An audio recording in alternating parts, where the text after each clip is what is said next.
Hello, students. Today we're going to talk about fractions and how to partition them into equal parts. We'll start by reviewing what we learned yesterday, and then I'm going to tell you some things you'll need to know in order to complete today's activities. All right, so please get out something to write with or take notes on if you haven't done that already, and we'll start. So yesterday we talked about what a fraction is. Please take a second to pause this video and write down in your notes what a fraction is, and then unpause it to check your answer. Welcome back. You should have written down that a fraction is a part of a whole. And if you remember yesterday, we cut a pie into different pieces, just like with this pizza here. We see that the pizza is our whole, and each piece of the pizza is a fraction.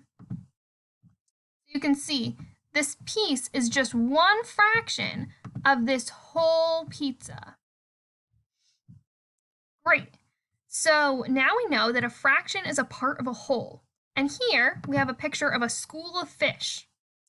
Now our whole is this entire school of fish, and I want us to find a fraction of it, okay? Well, how are we going to do this? Well, we're going to start by counting how many fish are a part of the whole. So take a second to count how many fish there are and write it down on your paper.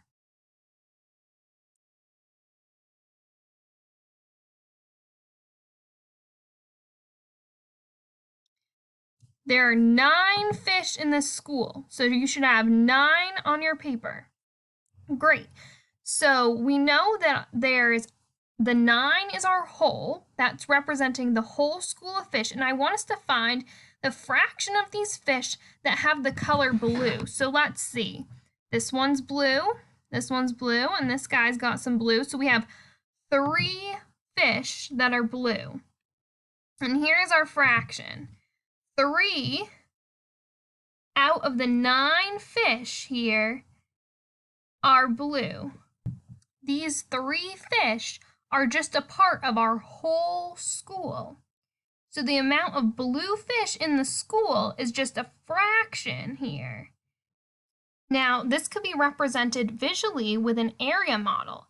We start by drawing a shape. So I'm going to put a rectangle, and we're going to divide it into 9 equal parts because we want to represent that there are 9 fish in this school.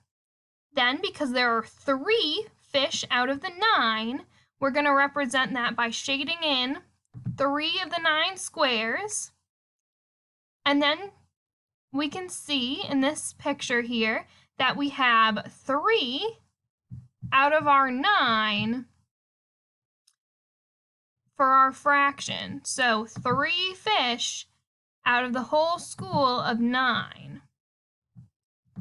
All right, so let's practice.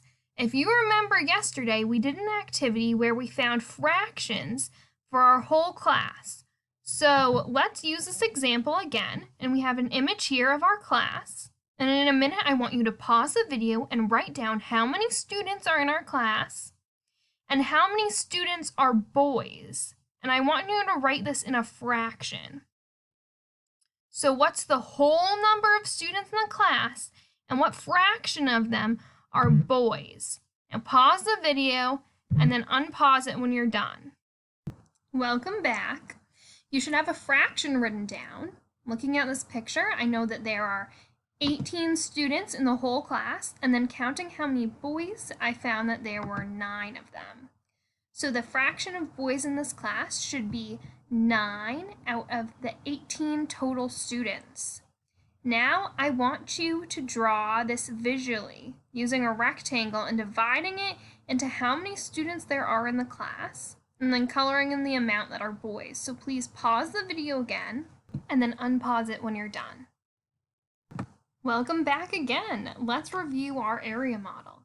So we start with a shape, and then we're going to divide it into 18 equal parts because there are 18 students in the class, and this represents our whole class. Then we shade in how many are boys. And we said that 9 of them are boys, so we color in 9 sections, 1 for each person that is a boy. And now we can see the fraction of students in the class that there are 9 out of the 18 total students that are boys. When we divide shapes into equal parts, we are partitioning them. In the 2 previous problems, we used a rectangle, but if we divide our pizza into pieces, we're partitioning a circle. The key part of partitioning shapes is that they must be divided into equal parts. Think about this pizza. If you were going to share it with 6 friends, you would need to divide it into 6 pieces. When you divide the pieces, you would not divide it unequally. If you did divide it unequally, how would you know what size of pizza you would get? If you look at this example of an unequally divided pizza that you're sharing with 6 people, how would your friend know if they're going to get this large piece of pizza or this tiny piece of pizza? It wouldn't seem fair if one friend only got this tiny piece while another friend gets this large piece. But if we divide the pizza equally, then we know the exact amount that each piece is and how much everyone is going to get. With any fraction, we want to be able to tell the exact amount we have. Thinking back to our fish example, in order to represent the amount of fish in the school, we must divide each square and remember that the square amount is equal to 1 fish. I want you to draw this out on your paper. So please draw a square and then divide it equally to represent how many fish there are. There should be 1 square for each fish. Now I want you to fill in the fraction of squares that there are for the fish that are either pink or purple. Now I see 1, 2, 3, 4. So you should fill in 4 squares, 1 representing each fish that is either pink or purple. And that shows us that the fraction is 4 pink and purple fish out of the 9 total fish. So it can be written as 4 out of 9. Great job! When this video ends, you have a couple of tasks to complete under your Tuesday assignment folder. Please complete the fours or not fourths worksheet using Kami extension, and please turn this in when it's completed. And then you need to complete the partitioning shapes assignment on Desmos. Please complete these assignments and make sure to refer to your notes or rewatch the video if you are having trouble, and feel free to reach out to me with any questions. All right, have fun completing these assignments.